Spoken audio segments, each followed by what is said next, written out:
the guests present here today with us are the real heroes of society, the real role models. The first speaker of the day is a war veteran who is the very definition of bravery and courage.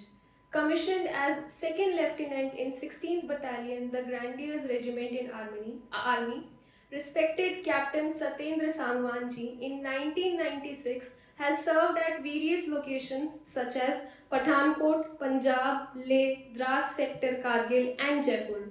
Sir has been part of the first platoon to go for Kargil wall in Patalik sector while fighting the war for 2 months during an attack.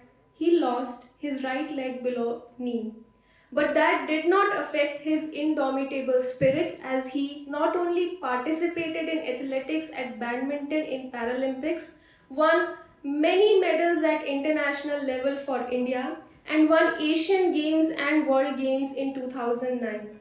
He created history by becoming the first war veteran wearing artificial limb to lead ONGC team for expedition to Mount Everest. For his contribution and his great courage to the Indian society, he has been awarded with National Award by the President of India for being a role model for the society. With folded hands, I request you, sir, to kindly grace the dais and address all the people present here. Sir.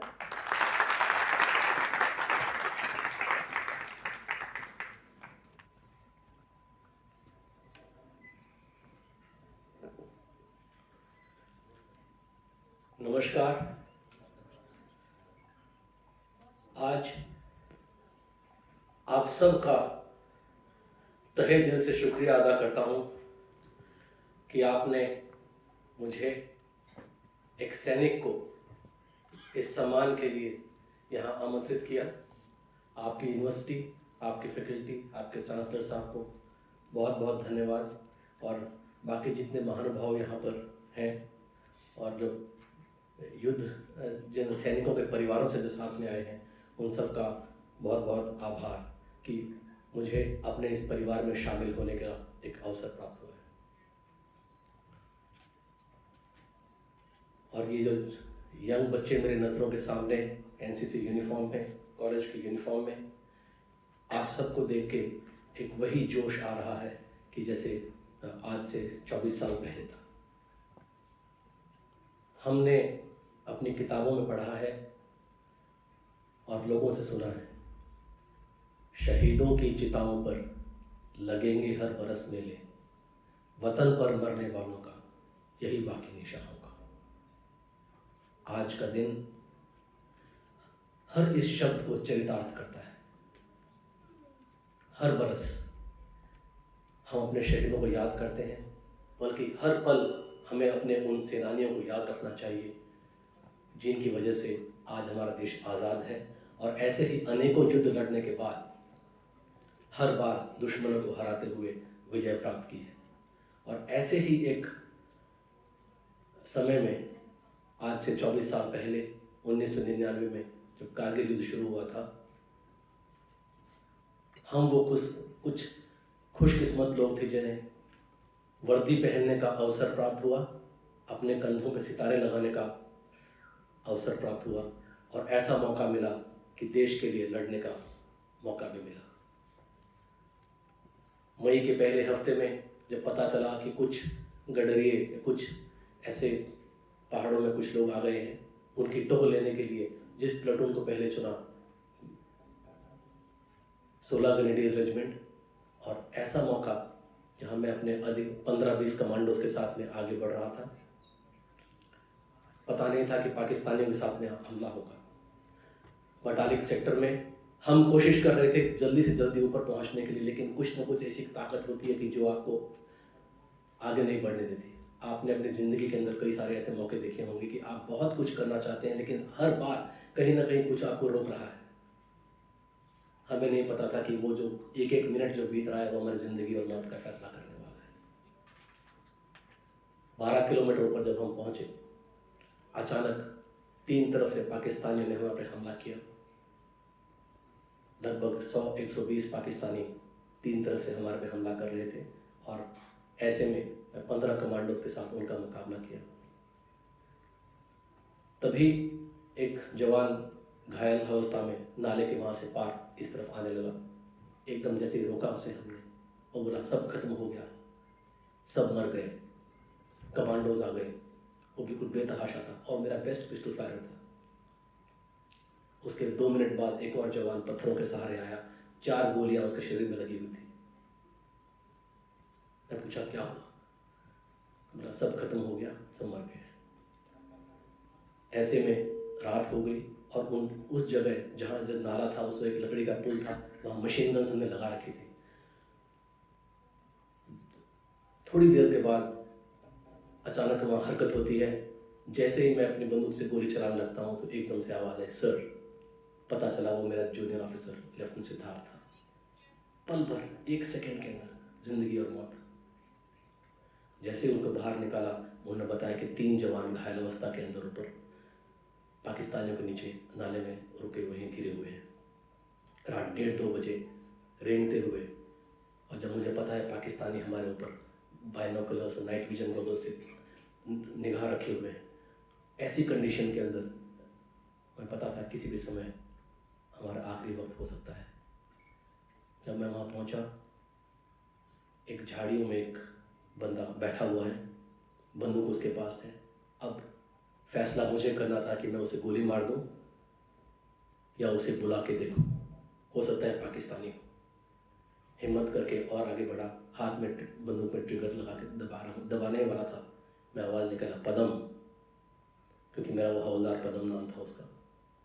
2 बार फुसफुसाया, उसकी वहाँ से आवाज़ नहीं आई। न जाने क्या वो शक्ति थी उस पल। उसके नज़दीक पहुँचा तो बस वो आखिरी सांस ले रहा था। उसका शरीर गोलियों से छलनी था, पैर निष्क्रिय हो चुके थे, चेहरे पे मुस्कान थी। बस उसने एक शब्द कहा, मुझे पता था मुझे लेने आओगे। तो मेरे हाथों में उसने दम तोड़ा। वो बेस्ट फायर था हमारा। और उसे पता था कि यदि मुझे कुछ हो गया तो मेरे साथी, मेरे ऑफिसर मुझे वापस जरूर पहुंचाएंगे। ये कारगिल लड़ाई की सबसे पहली शहादत थी। साथ में हवलदार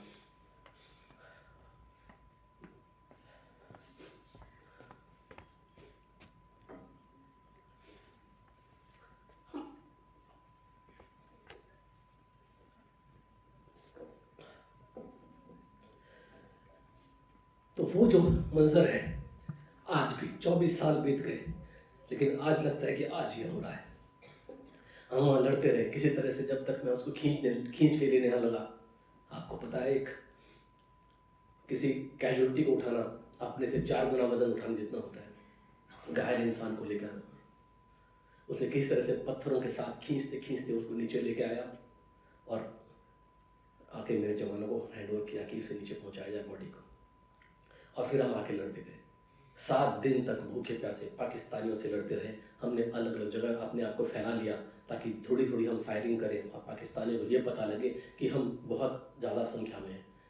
एक पाकिस्तान की पोजीशन, उनकी मोटर पोजीशन, उनके गन पोजीशन और कमांड पोस्ट का रेडियो सेट पे पीछे कमांडर्स को खबर देते रहे। वो उस हिसाब से मार्किंग करते रहे और ऐसे हमारा रीइंफोर्समेंट करने के लिए गुरखा रेजिमेंट आए। गुरखा रेजिमेंट जब वहाँ पहुँची तब मैं किसी तरह से मेरे 2 और जो जवानों की बॉडी थी उनको निकाल के यालदौर एक जगह है वहाँ पहुँचा। एक और बहादुर बच्चा, पता नहीं उसके अंदर क्या ताकत थी, तुम्हारी उम्र का,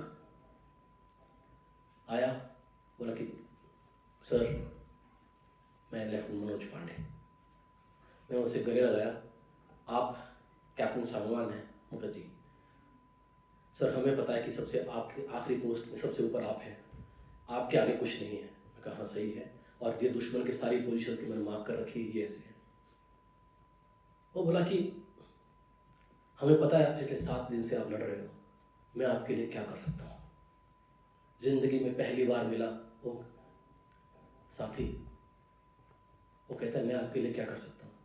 मैं कहा मनोज, अगर तू कुछ कर सकता है मेरे लिए तो ये मेरे जवान की जो बॉडीज हैं इनको इनके घर तक पहुंचा दे, क्योंकि मैं इनको वादा करके लाया था कि किसी भी तरह, किसी भी हर हाल में तुम्हें वापस पहुंचाऊंगा। वो कुछ नहीं बोला, उस आंखों में आंखें डाल के कहा, सर ये आपके नहीं, मेरे जवान। वो एक उस पल में उसने मुझे झकझोर दिया। मैं उसे गले लगाया और अपने जवानों को लेकर नीचे उतरा। मुझे नहीं पता था कि दोबारा कभी वो देखने को मिलेगा नहीं मिलेगा। कुछ महीने बाद पता लगा लेफ्टिनेंट मनोज पांडे बटालिक सेक्टर में दुश्मनों से लोहा लेते हुए शहीद हुए, परमवीर चक्र प्राप्त। ऐसी ऐसी कहानियां जो जिंदगी में कभी हमने सोची नहीं थी, जिनके साथ हम गए हैं। कितने जाएंगे वापस, कितने आएंगे पता नहीं। आज हम साथ में खाना खा रहे हैं, अगली बार खाना खाने मिलेगा नहीं मिलेगा। नीचे उतरते समय जब बहुत जोर पहाड़ से ऊपर नीचे गिरा तो रीढ़ की हड्डी में चोट लगी। डॉक्टर्स ने बटालिक कारगिल हॉस्पिटल में एडमिट करने को कहा। एडमिट हो गए, तब तक पता चला कि लेफ्टिनेंट सौरभ कालिया 4 जाट रेजिमेंट अपने जवान के साथ में ऊपर पोस्ट पे गए थे और उनको जिंदा कैप्चर कर लिया है। कारगिल में अलग से लड़ाई चल रही है। द्रास सेक्टर के अंदर 18 ग्रेनेडियर्स आ गए, हमला हो रहा है और पूरे 140 किलोमीटर के लाइन ऑफ कंट्रोल के अंदर पाकिस्तानी घुसपैठ पता चल चुका था। जब हम बटालिक सेक्टर में गए थे, हमें नहीं पता था कि आगे वहाँ क्या होने वाला है। मगर जब 7-8 दिन जब वापस लौट के आए तो पूरा मंजर बदल चुका था। डॉक्टर से मैंने एक रिक्वेस्ट की कि तुम कितने दिन मुझे साथ ठीक कर सकते हो। बोले कैप्टन सांगवान, आपको कम से कम 7 से 10 दिन का समय लगेगा। रीढ़ की हड्डी में बहुत चोट लगी और घायल हो। किस्मत से मैं उस डॉक्टर को जानता था। उससे मैंने एक रिक्वेस्ट की कि मैं आपको सिर्फ 48 घंटे का समय देता हूँ, मुझे ठीक कर दीजिए।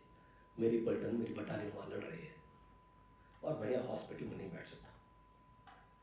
उन्होंने कहा किसी भी हालत में आपको यहाँ से नहीं जाने देंगे। ठीक है, डॉक्टर्स ने अपना काम किया। 48 घंटे बाद दूसरी रात को 1:30-2 बजे हॉस्पिटल के बाथरूम की खिड़की से निकल के मैं अपने बड़ी से कहा कि आप मुझे कारगिल के ब्रिज पे मिलना, और मैं हॉस्पिटल से भाग आया। वहाँ बोफोर्स गन अटैक पे जा रही थी द्रास की तरफ कारगिल से। बोफोर्स गन के साथ में स्कैनिया होता है, उसके साथ बैठ के सुबह 5:30-6 बजे पाकिस्तानी की हेवी फायरिंग होते समय कि जहाँ से, जिस जगह से हमारी गाड़ियाँ जा रही थी, पाकिस्तानी लगातार बम्बार्डमेंट कर रहे थे। एक भी कोना छोड़ा नहीं था, कोई भी गाड़ी दिखती वहीं को उड़ा देते थे। ऐसी कंडीशन के अंदर जब लाइट बंद करके एक तरफ सिंधु नदी है, नदी के एक तरफ पहाड़ है और किस तरह से वो गाड़ियाँ चल रही थी। पहली बार उस इलाके में जा रहे थे। बोले साहब कैसे आगे निकले? मैंने कहा चिंता मत कर, मैं आगे चलूँगा तुम्हारे। अंधेरे में लाइट्स बंद करके मैं उस गाड़ी के 10 कदम आगे चलता रहा। 300-400 मीटर का पैच जहाँ पाकिस्तान मारता है, वहाँ से क्रॉस करके जैसे ही मैं सुबह 5:30 बजे वहाँ पहुँचा, मैं बहुत खुश था कि मैं अपनी पलटन के लिए लड़ने के लिए वापस यहाँ पर आ गया हूँ, क्योंकि मेरी बटालियन द्रास में थी और सारे उस समय पूरे ऑपरेशन लॉन्च हो रहे थे। मगर तब तक हॉस्पिटल वालों ने खबर पहुँचा दी द्रास में मेरे कमांडिंग ऑफिसर के पास में कि एक ऑफिसर यहाँ से हॉस्पिटल से भाग गया है। जब मैं द्रास से गया था बटालिक सेक्टर में 8 दिन पहले, तब हरा भरा द्रास था और 8 दिन बाद जब वापस आया तो पूरा बर्बाद हो चुका था। ऑयल डंप्स जल चुके थे, सब के सब बंकर्स में रहने लग गए थे। इतनी गोला बारूद पाकिस्तान ने हमारे पे गिराई थी जिसका अंदाज़ा नहीं लगा सकते। मैं पहुंचा, सैल्यूट किया कि जय हिंद सर, मैं आ गया हूँ। और पहुंचते ही मैं बहुत खुश था कि मैं अपनी पलटन वापस आ गया हूँ। और मेरे सीओ साहब ने मुझे जम के लताड़ा कि how dare you come, how dare you leave the hospital, सब कुछ बताया। मैं घबरा गया कि मैंने क्या किया। मगर मुझे तो मेरी पलटन, मेरी बटालियन, मेरी कंपनी, मेरे जवान वापस बुला रहे थे, मुझे वापस आना ही था। और ऐसे में मैं सैल्यूट करके जब पीछे मुड़ के चलने लगा तो मेरे कमांडिंग अफसर ने एक बात कही जो आज तक मेरे जहन में घूम रही है। He said, I expected this thing from you only. वो एक पल था कि इस आदमी को पता है कि मेरी कंडीशन क्या है। इनके पास खबर थी कि मैं 10 दिन तक उठने की हालत में नहीं हूँ। फिर भी ये हॉस्पिटल से भाग कर आया और फिर वो मेरा कमांडिंग ऑफिसर कहता है कि I expected this thing from you. तो मुझ में ऐसा एक जोश आया कि एक आर्मी ऑफिसर के जो कमांडिंग ऑफिसर होते हैं, कमांडिंग ऑफिसर एक पिता की तरह होता है पलटन में, और ऐसे जो लड़ाई के माहौल में उसको एक एक जवान की, एक एक ऑफिसर की कितनी ज़रूरत है, उस चीज़ को हम महसूस किया। और जब मेरा कमांडिंग ऑफिसर एक पिता समान, जब वो देखता है कि उसका बच्चा हॉस्पिटल छोड़ के वापस आए लड़ाई लड़ने के लिए अपने जवानों के साथ में, तो उसे कितनी खुशी हुई होगी। आज भी जब कभी मिलते हैं हम सिर्फ गले में मिलते हैं और कुछ मिनट तक बात नहीं करते। ऐसे में तब तक टोलोनिंग के ऊपर हमला शुरू हो चुका था। 18 ग्रेनेडियर्स आगे बढ़ रही थी, लेकिन कामयाबी हासिल नहीं हो रही थी। बहुत ज़्यादा कैजुअलिटीज़ हो रही थी। तो तब colonel Kushal Thakur CO 18 grenadiers को आगे बढ़ने का जो रास्ता नहीं मिल रहा था, तो मुझे कहा कि आप भिम्बट जहाँ यदि आप लोग कभी कारगिल द्रास कभी जाना हो, तो जो वॉर मेमोरियल है भिम्बट जगह, वहाँ से ऊपर रास्ता जाता है। मैं वहाँ पहुँचा और उन्होंने कहा, बेटा तुम्हें रास्ता पता है? ऐसे कि जी सर, मैं चलता हूँ साहब। चुपचाप अपने बड़ी के साथ में कर्नल कुशाल ठाकुर 18 ग्रेनेडियर्स के साथ में आगे चल पड़ा। और जैसे ही हम बंकर, जो पाकिस्तानी बंकर के नज़दीक में पहुँचे, तो वहाँ कुशाल ठाकुर साहब ने कहा कि बेटा ठीक है, अभी आप चलिए, अब अटैक यहाँ पर आगे बढ़ रहा है। तभी मेरा साथी जो था, उसने कहा साहब, डॉक्टर्स ने तो इनको हॉस्पिटल से निकलने के लिए मना किया था और ये यहाँ तक चढ़कर ऊपर आ गया। तो बोला, बेटा तुमने बताया क्यों नहीं? मैं कहा सर, बताता कैसे, हम लड़ाई में ऊपर चढ़ रहे हैं, बताता कैसे और क्यों बताता? आप मुझे वापस जाने के लिए यहाँ से मत करिए, मुझे ऊपर साथ में ले जाइए। मैंने कहा आपका टास्क अलग है, हम अटैक पे जा रहे हैं, इसके बाद न जाने मिले ना मिले।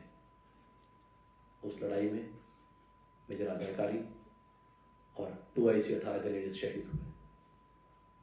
वापस कुछ दिन बाद उनकी बॉडीज मिली।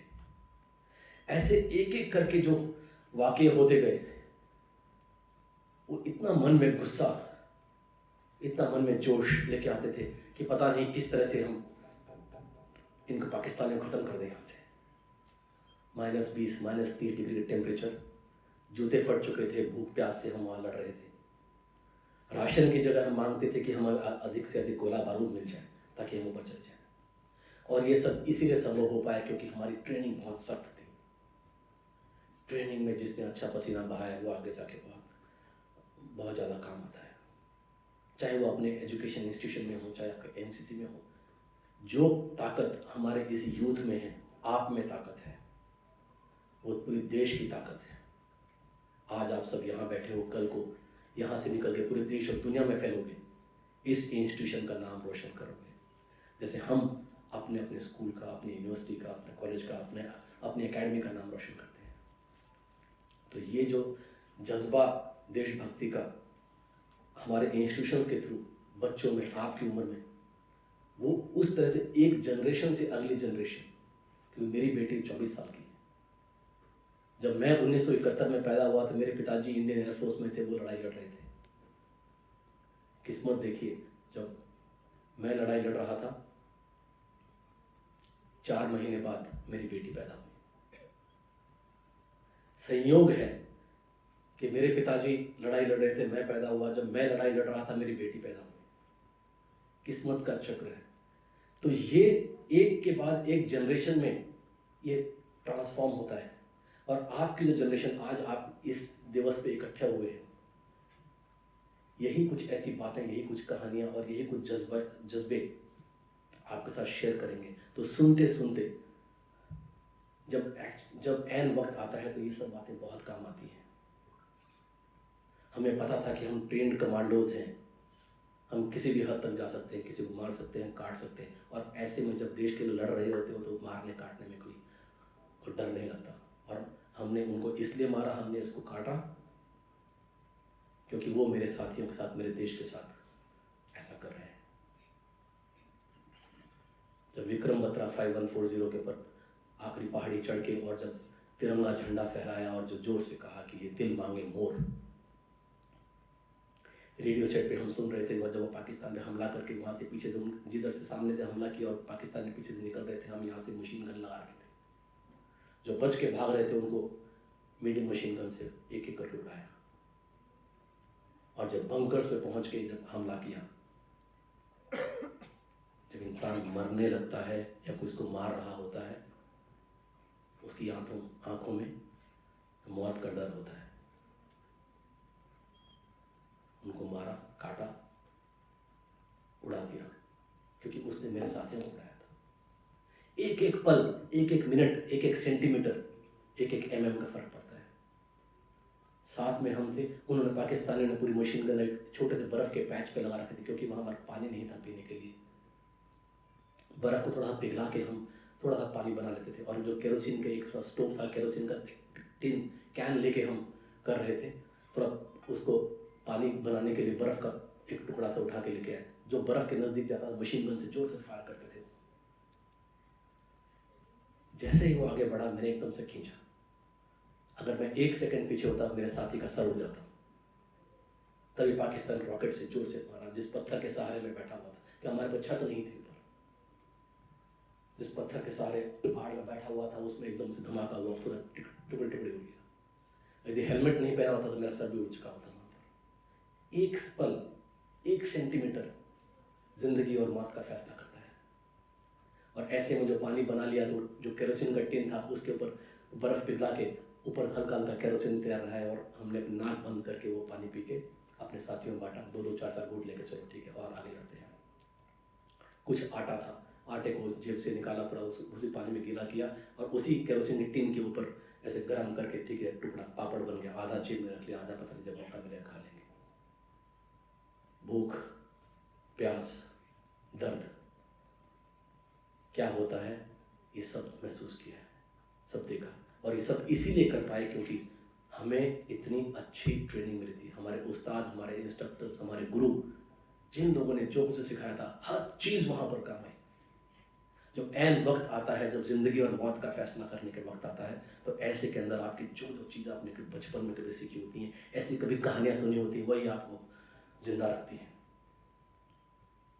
मेरे साथी के जब 6 गोली लग गई, उसने सिर्फ ये बात कही कि मुझे मेरे परिवार के पास जाना है। कुछ भी करो, मेरे परिवार के पास पहुंचे। परिवार मतलब कौन? मेरे भाई बहन, माँ बाप, बीवी, बच्चे, आप सब उसकी ताकत हो। एक एक आप सब जितने बैठे हो, हर कोई, हर उस सैनिक की ताकत है। क्या पता तुम में से कितने बच्चों ने लिख के कभी जवानों को कोई चिट्ठी लिखी हो, राखी बांधी हो, कभी ऐसे मिले हो, और ऐसे वक्त के अंदर अगर ऐसी कोई बात याद आ जाए, उसी बात को लेकर उसमें हिम्मत आती है कि मुझे जिंदा रहना है, मुझे लड़ना है। क्योंकि हम कहते हैं कि मैं अपने देश के लिए मर जाऊंगा, मिट जाऊंगा। हम कहते हैं देश के लिए मरने मिटने की जरूरत नहीं, देश के लिए जिंदा रहने की जरूरत है, ताकि दोबारा जाके उन पाकिस्तानियों को या कोई भी दुश्मन हमारे ऊपर आता है उस पर हमला कर सके। और आज आपकी जनरेशन को बहुत ज़्यादा ज़रूरत है, क्योंकि पहले तो हम सिर्फ पाकिस्तान की तरफ से लड़ते थे, अब पाकिस्तान और चाइना दोनों तरफ से। जब तक कि आप लोग जाके आज डिफेंस के अंदर आगे ज्वाइन करेंगे या कोई भी प्रोफेशन में जाएंगे, आप लोगों के लिए चुनौतियाँ और ज़्यादा होने वाली हैं और बड़ी होने वाली हैं। तो मैं उम्मीद करता हूँ कि आप में से बहुत सारे लोग ऐसे आगे बढ़ें देश की सेवा करने के लिए, किसी भी क्षेत्र में, चाहे आप आर्मी में जाएं या पुलिस फोर्सेस में जाएं, किसी भी क्षेत्र में जाएं। और ऐसे ही जब आप छोटे छोटे कदम आगे बढ़ाएंगे, पूरा देश एक मुट्ठी में बनेगा और कभी कोई हमारे देश के ऊपर हमला नहीं कर पाएगा। अलग अलग तरीके से, अलग अलग जगह में आपको ऐसे उदाहरण मिल जाएंगे, अपने घरों में, अपने आसपास में। बस ध्यान रखें कि कभी किसी का दिल ना दुखाएं, सबका सम्मान करें। आप सब ने यूनिफॉर्म पहनी, एनसीसी, देश की सच्ची सेवा करने का आप लोगों ने कसम खाई है। मैं ईश्वर से दुआ करता हूं कि आप सबकी इच्छाएं पूरी हों, आप देश सेवा करें, और ऐसे मौके जब हम कारगिल विजय दिवस या आर्मी डे या ऐसे दिवस मनाते हैं, तो इसको अपने साथ रखें और हर दिन, हर रोज़ अपने छोटे छोटे कर्मों से पूरे देश को आगे बढ़ाने की कोशिश करें। लड़ाई लड़ते समय, चाहे राजपूताना राइफल्स हो, चाहे जैकरिफ हो, ग्रेनेडियर्स रेजिमेंट हो, आर्टिलरी, एयरफोर्स, हर किसी ने अपना अपना योगदान दिया। उस मोची का योगदान, जब हम जूते पहन के ऊपर पहाड़ों में चढ़ रहे थे, उसने हमारे जूते सही से उसने कील लगाई थी, उसने सही जूते बनाए थे हमारे। उसका योगदान भी उतना ही बराबर जितना कि हम ऊपर चढ़ के दुश्मन को खत्म कर रहे थे। तो किसी का भी जो कंट्रीब्यूशन है, डायरेक्ट या इनडायरेक्ट कंट्रीब्यूशन, वो डायरेक्ट देश की तरफ जाता है। ऐसे में जब हम राजपूताना राइफल्स के साथ में जब आखिरी 28 जून की बात है, जब लड़ रहे थे और आखिरी हमला टोलोनीक होने के बाद में हम बाईं तरफ से आगे बढ़ रहे थे और राजपूताना राइफल्स दाहिनी तरफ से, पाकिस्तानियों को पता था कि आज उनके आखिरी रात है। बफोर्स का बहुत जोरदार हमला हुआ, पता नहीं चल रहा गोली कहाँ से आ रही है, हम पाकिस्तान वाले मार रहे हैं कि हम मार रहे हैं, और हमारे ऊपर से गोले जा रहे हैं और हम नीचे से क्रॉल करते हुए पाकिस्तानी पोस्ट पे हमला कर रहे थे। ऐसी स्थिति में जब बिल्कुल नज़दीक पहुंच गए, यहाँ से लेके आखिरी जो बच्चा बैठा है यहाँ तक पहुंच गए, एकदम से हमने फायर रोका। ग्रेनेडियर्स लेफ्ट से आ रहे थे और राजपूताना राइफल्स लेफ्ट से, राइट से। तभी जब हमने फायर रोका और वहाँ से हमला हुआ, जिसके अंदर कैप्टन विजयन थापर, लेफ्टिनेंट कैंग्रूजे, मेजर आचार्य और 10-12 जवान उस अटैक के अंदर एक के बाद एक अटैक करते हुए उन्होंने वहाँ शहादत प्राप्त की। बहुत ही खतरनाक अटैक था, जिसके अंदर न जाने कितना गोला बारूद वहाँ पर पूरा पहाड़ पे आग लगा दी, पूरा बर्फ सब पिघला दी वहाँ पर। और ऐसी कंडीशन के अंदर जब पाकिस्तानी तुरंत वापस से काउंटर अटैक करते हैं, हमें आदेश मिला कि इमीडिएटली जाके हमें उनके बंकर सब ऑक्यूपाई करने, इससे पहले कि पाकिस्तानी दोबारा आ जाए।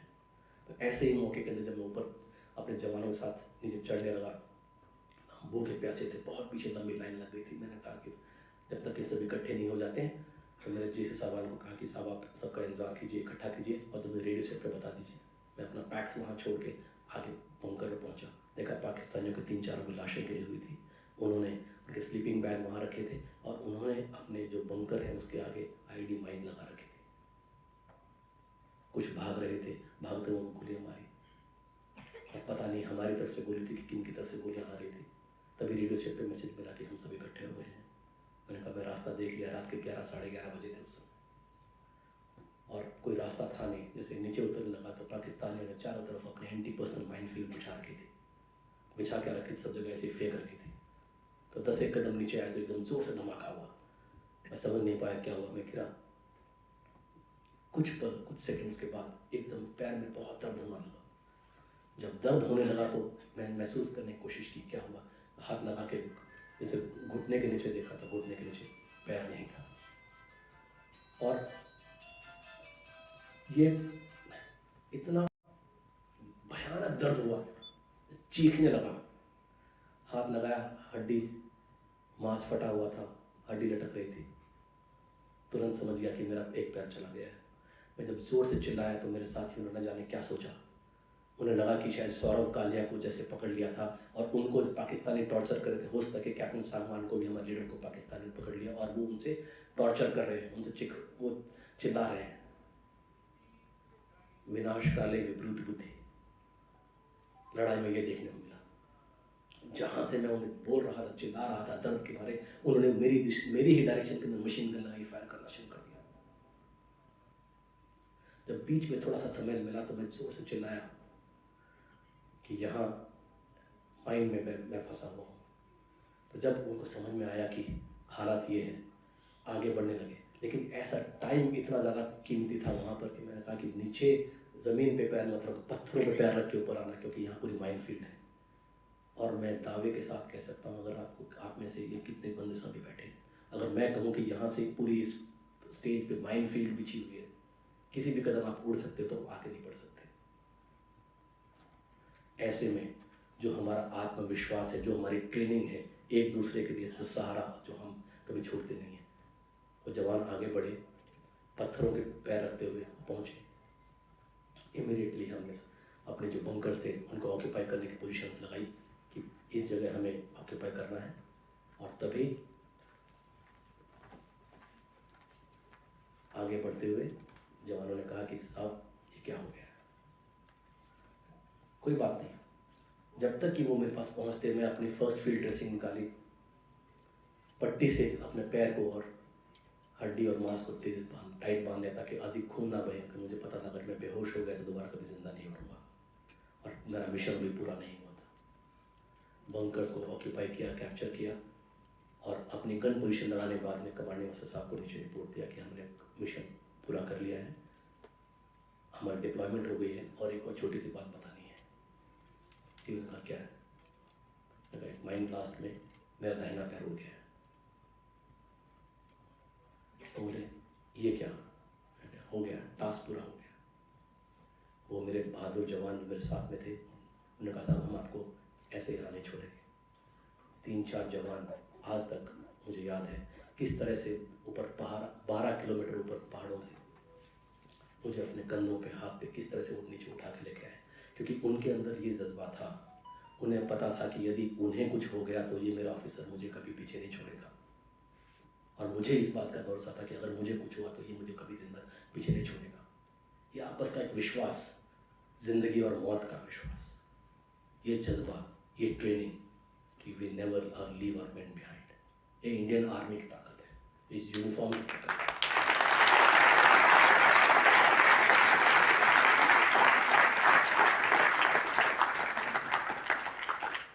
8 घंटे बाद पहला पेन किलर इंजेक्शन मिला और इतने दिन लड़ने के बाद जब हॉस्पिटल में नीचे पहुंचा तो डॉक्टर ने कहा कि सर आप मुंह अपना फेर लीजिए क्योंकि मैं आपके पैर की पट्टी है इसको निकाल रहा हूँ और आप देख नहीं पाएंगे। मैंने कहा कि उस्ताद जो पट्टी आप खोलने वाले हो ये पट्टी मैंने अपने हाथ से बांधी है, चिंता मत कीजिए, आप खोलिए। उसने ड्रेसिंग किया, तभी मेरा एडजुटेंट मेजर अजीत सिंह मेरे पास पहुंचा। सांगवान क्या हुआ, तुझे क्या चाहिए? मैं देखता रहा उसको, बहुत भूख लगी है। तो और मैं कहता हूँ बास्केटबॉल कैसे खेलूंगा? तो अभी भी ये सोच रहा है? मैं कहा सर बास्केटबॉल कैसे खेलूंगा? तो इस तरह के विचार। और फिर मैं कहा कि वो मेरा मिशन का, पर चिंता मत कर, सब कब्जा हो गया है, तिरंगा झंडा फहरा दिया है। एक सेटिस्फैक्शन कि मैं जिस जगह जिस मिशन पे गया, यदि कुछ हुआ तो मुझे हुआ, मैंने मेरे जवानों को सेफ रखा। तो ये एक जो जिंदगी भर आखिरी सांस तक ये मेरे मन में वो सेटिस्फैक्शन रहेगा कि मैं अपने जवानों को सेफ रख सका। वहाँ से लेकर वापस मुझे नीचे आए, ऑपरेशन किया और फिर बाद में श्रीनगर और दिल्ली। पूरी लड़ाई, 2 महीने लड़ाई के अंदर कभी हमारी मेरे परिवार से कभी बात नहीं हो पाई। आखिरी दिन जब लड़ाई पे जा रहे थे उस दिन पहली बार, एक ही बार मेरी पत्नी से बात हुई। उन्होंने बस ये बताया कि मैं ठीक हूँ और मिशन पे जाना है। उसके 48 घंटे बाद हॉस्पिटल में तो एक बस बात हुई कि अब चोट लगने की वजह से नीचे आ गया। तो मैं ये कहता हूँ कि जो हमारे बहादुर जवान लड़ाई लड़ रहे हैं उस सीमा पर, उनसे ज़्यादा बहादुर उनके परिवार, माताएं, बहनें, वो असली ताकत है।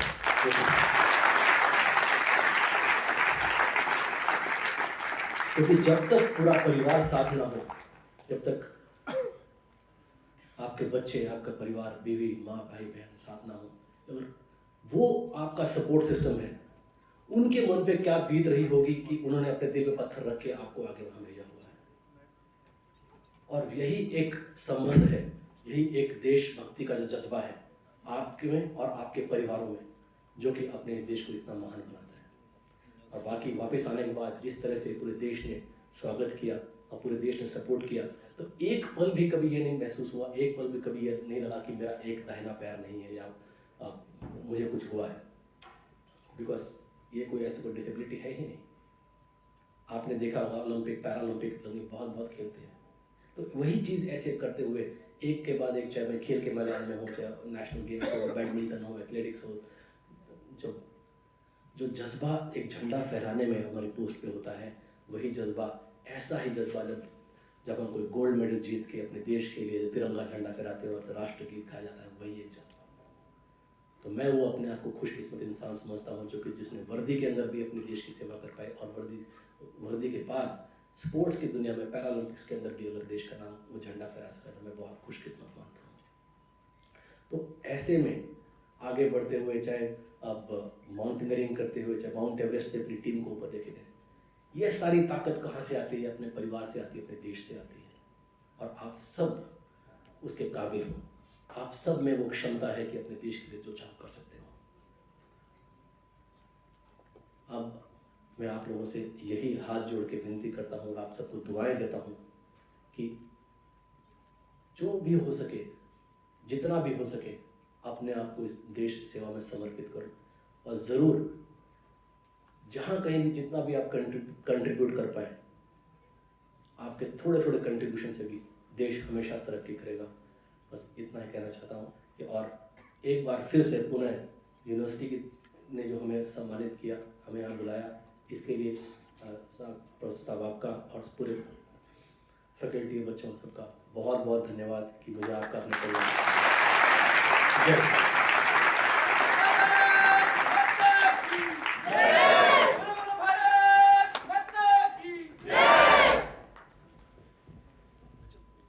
असंभव को संभव कर देना दूसरा नाम है भारतीय सेना। ऐसे अहम अनुभव हमारे साथ साझा करने के लिए माननीय हम आपके अति आभारी हैं।